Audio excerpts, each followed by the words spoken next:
What's up, YouTube? What's going on, guys? What's up, guys? What's going on, guys? Welcome to the Yakin and Packin, Yakin and Packin, the Yakin and Packin, the Yakin and Packin, the Yakin and Packin channel. What's going on, guys? Welcome to the Yakin and Packin channel.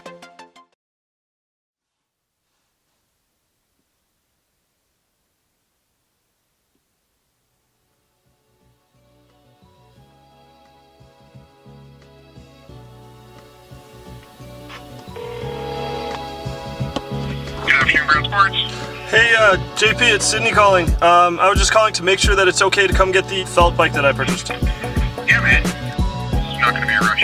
We'll do what we need to do today, and then we'll go from there. Okay, perfect. So what's your ETA? Hour and 20. All right, man. All right, thanks a lot. At about 5:30. Perfect. Take care. Okay, bye.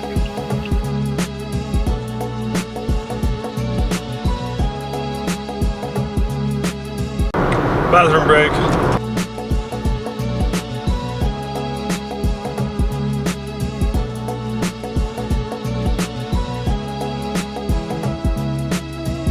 So why am I driving all the way to Toronto when there's a few good bike shops in Barrie? The main reason is that guy I was just on the phone with. A couple weeks back, I went to the bike zone in Barrie to look at the felt B14 they had for sale, but more importantly to see if they would have an end-of-year clear-out sale soon. The customer service was less than satisfactory. Here I was ready to drop $3,000 and I was told try calling the Mississauga store, they're the ones that handle triathlon bikes more than us. And if I found a bike I wanted, they could order it to this store.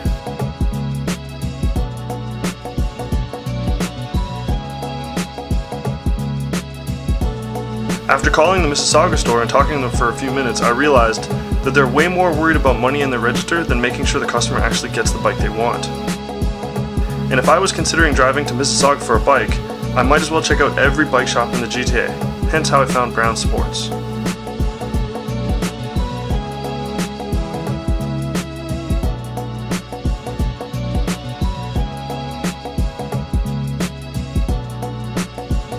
When you walk into Brown Sports, the first thing you notice is how full it is.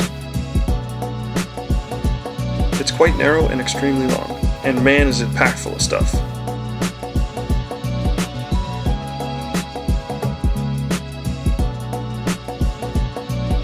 They specialize in all racket sports, triathlon, and all types of biking. For a small store, they still manage to have everything you need. You need a helmet? They have it. Aero, vented, lightweight, time trial. You need running shoes? They have minimalist shoes, trail runners, supportive shoes, court shoes. You need a bike? You want to get a cyclocross bike, an endurance bike, an aero bike, a track bike, a gravel bike, a BMX bike, time trial, mountain, youth, child, training wheels? Variety goes on and on. And the sales. Oh my goodness, the sales. Just look at these.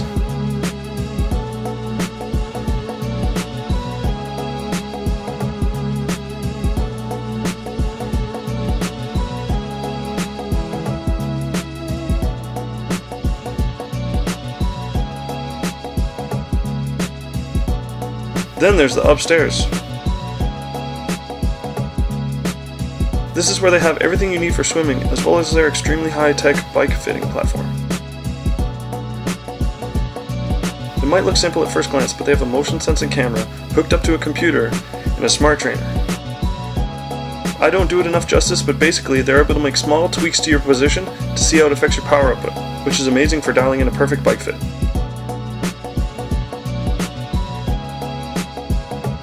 Okay, so the store's great and the manager has good customer service.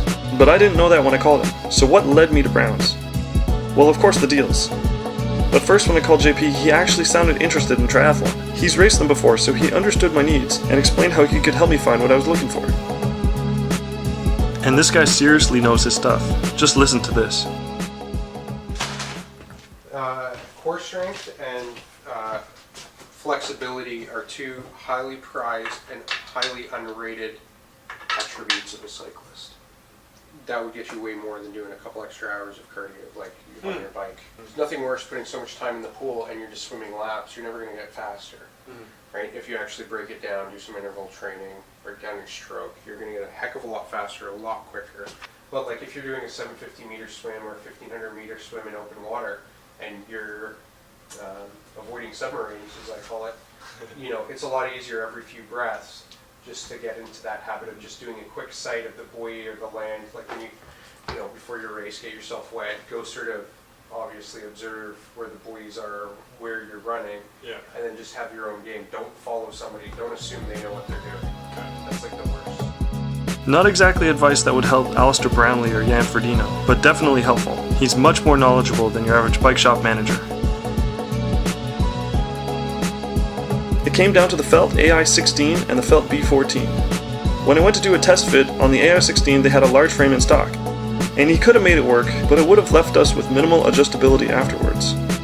He was actually the one who made the decision to go with the B14. No, we're doing B series. Yeah? Oh yeah. I want to do the B series. Okay. Why is that? Just to stack. small. I can do it.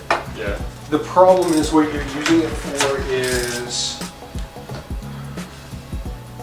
like you're a negative, like your time. If you're doing time trial, we'd probably be fine, but we're not doing time trial. And if you want to do a longer course, I'd like to have the option to get you to the higher angle. Okay. They have a So instead of selling me a more expensive bike that he had in stock, essentially benefiting himself by clearing out the 2017 models in his store, he ordered me a less expensive one because it would be a better fit and would have more adjustability later down the road. For a salesperson to put his customer before his store was simply astounding to me. It really made me believe JP and I shared the same vision for what I wanted as an emerging triathlete. So the bike fitting. Well, this was just a basic fit. Hop on, try stuff, hop off, change stuff, hop on, try stuff, again and again and again. Basically, we adjusted the seat and the handlebar. This is not as easy as it sounds and very time consuming to get it right. The next steps were to take it home and ride it for a few hours on the indoor trainer and see what was and what wasn't comfortable. Then I'd come back and we'd make adjustments from there.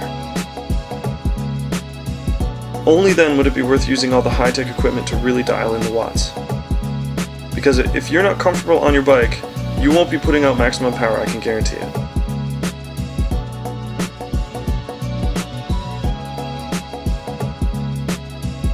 I was pressed for time that night. I wanted to do more filming to really capture the rich Toronto heritage this store has. They've been around since 1929, and they used to do really cool things, like supply the Toronto Maple Leafs with all their sticks and jerseys way back in the day. This store has so much history I can't properly portray it in this video. You'll need to stop by and check it out for yourself one day. This video simply started off with the idea of just taking you along for the journey of my bike fit, but it quickly became so much more than that. I wanted to share my experiences with this store in hopes that everyone will learn something and hopefully have a similar experience, whether it is or isn't at Brown's. This isn't about 5-star Google reviews. This is a man not only selling you his services but his knowledge as well. When you do business with JP, it doesn't feel like you're doing business at all. You don't feel like a customer. It feels like you're forming a partnership or a friendship. And if you end up winning a large-scale event one day, and you end up giving a speech, and in that speech you thank everyone who helped you along the way, JP as well as Brown Sports will definitely be on the list. A huge thanks to JP for letting me film in his store. If you want to see my next bike fitting with the motion capture camera, feel free to subscribe as it'll be coming out in the following months. And as always, thanks for watching the Yakin and Packin channel.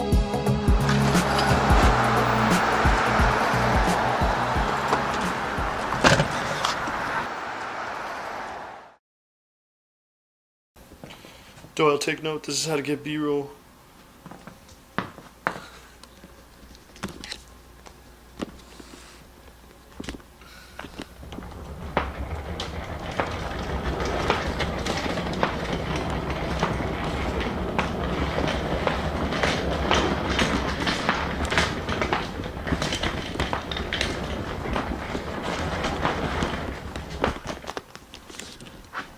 Who needs a slider?